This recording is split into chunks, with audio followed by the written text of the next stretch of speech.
Now, the national pastime has become the national cash time because that is what these negotiations are all about. After Rob Manfred said that he wasn't confident that we would have baseball in 2020, Rob Manfred and Tony Clark, the head of the MLB Players Association, they met in Arizona, and Rob Manfred left that meeting thinking he had a deal. He thought the deal was done, but that wasn't the case. In a statement from MLBPA Executive Director Tony Clark that read, "In my discussions with Rob in Arizona, we explored a potential pro-rata framework, but I made clear repeatedly in that meeting and after it that there were a number of significant issues that he proposed, in particular the number of games. It is unequivocally false to suggest that any tentative agreement or other agreement was reached in that meeting. In fact, in conversations within the last 24 hours, Rob invited a counterproposal for more games that he would take back to the owners. We submitted that counterproposal today."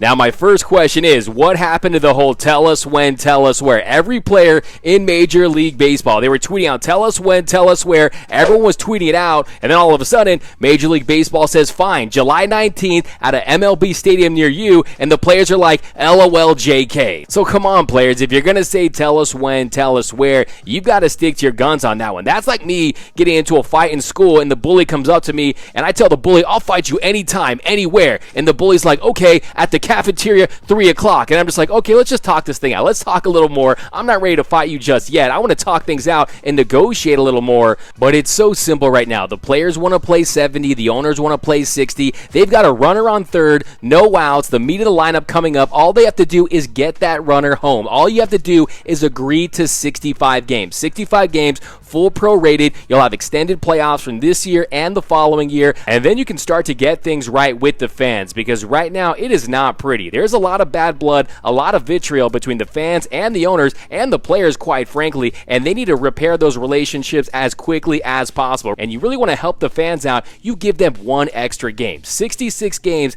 that is the perfect amount. Jason Stark, he tweeted out 12 games each for 4 division opponents, 3 games each for 4 interleague opponents, and then 6 games home and home versus interleague rivals. So 66, that is the magic number. So to me, it would be absolutely ridiculous for the owners not to just split the difference and add one more game. We're talking 66 games for these owners, where if you combine the total of every team in Major League Baseball, that exceeds $50 billion. Okay, we're talking about billionaires. They have the cash, so 66 games, that's a sweet spot. And look, the bottom line here is that Rob Manfred's legacy is at stake, period. That is the bottom line. Yes, the players haven't been perfect. Yes, Tony Clark and Scott Boras and a lot of the powers that be, they haven't been perfect, but you are going to take the heat. That is going to be the perception, is that you failed as Major League Baseball commissioner. Just go on Twitter for 5 minutes and everyone thinks you're the worst commissioner in all of professional sports. So if you have any interest in trying to salvage your legacy and repairing your reputation with baseball fans, you better make a deal, because right now,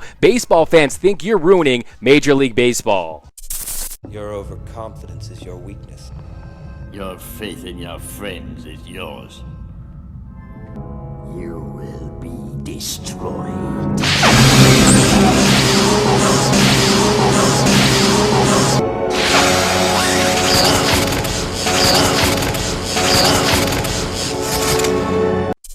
So may the force majeure not be with you, because you need to reach an agreement, but unfortunately, all of a sudden, these two sides, they can't get along, and then now coronavirus strikes again with Major League Baseball. According to USA Today's Bob Nightingale, 40 Major League Baseball players and staff members tested positive for the coronavirus in the past week. The recent surge of positive tests has reportedly created a, quote, sense of urgency among league owners and players in negotiations to come to an agreement. So you have that on top of the already contentious negotiations, and then today they were supposed to vote. The players were going to vote on the 60-game schedule, and they delayed that vote. So now all of a sudden these two can't get along, and coronavirus just comes in like...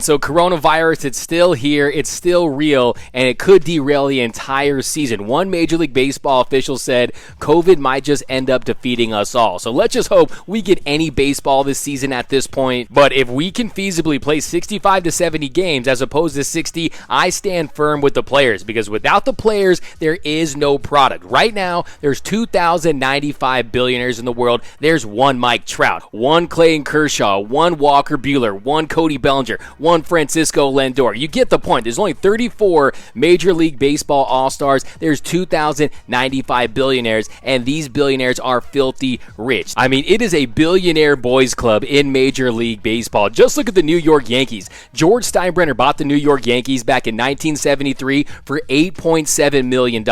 They're now worth $5 billion. That's a return of investment. That's a whopping 57,371% increase. That is how valuable these franchise values have become. Or how about Diamondbacks owner back in 2007 bought a Honus Wagner T206. You know, the Mona Lisa baseball cards. He bought one for $2.8 million.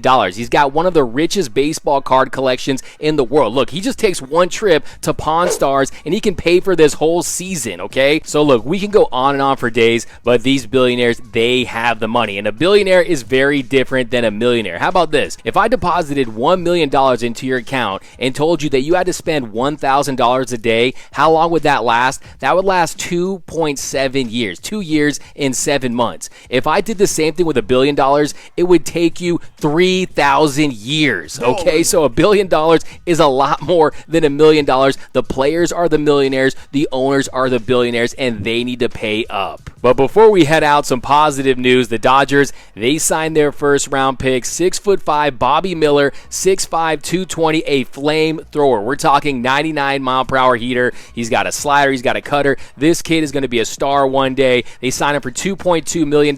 That's under his slot value, and I just like the way he rocks his hat. I'm telling you, I might have to start rocking my hat like Bobby Miller from now on. But hey, that's going to do it for today's episode. Let me know down below in the comments, how do you feel about everything? How many games are we going to play? How do you feel about the players and the owners? Who's more at fault? Let me know right down below in the comments. And for all the greatest Dodgers content, head over to DodgersNation.com.